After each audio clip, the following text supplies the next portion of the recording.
đi ấy. Có xin có rẻ, có xin có rẻ, có xin có rẻ, có xin có rẻ, có xin có rẻ.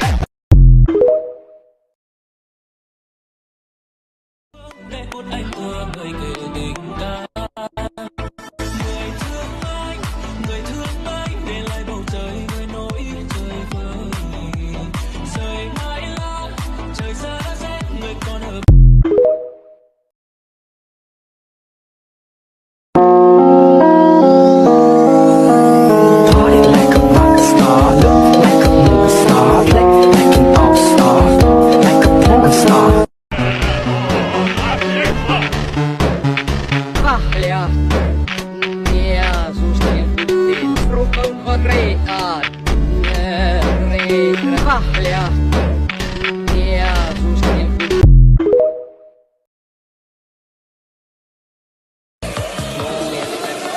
Ngoài ra em qua chiếc điện thoại.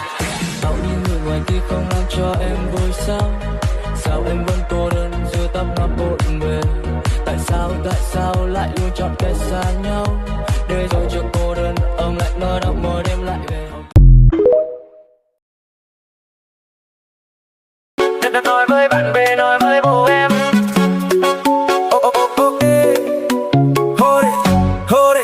Hold it. Em ơi bọn anh tuyển bạn gái muốn mồi like cho cậu dài.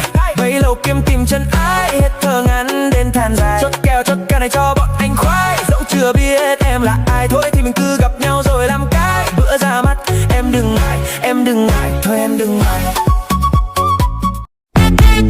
Người con gái có đeo thủy chung, vài năm sống bên có ai thì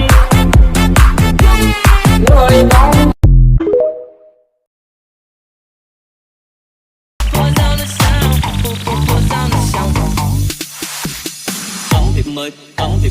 Vắng thiệp mời trên bàn. Thời gian địa điểm rõ ràng. Lại một đám hừng nở trong làn. Ngõ tìm bỗng dừng tay hoang mang.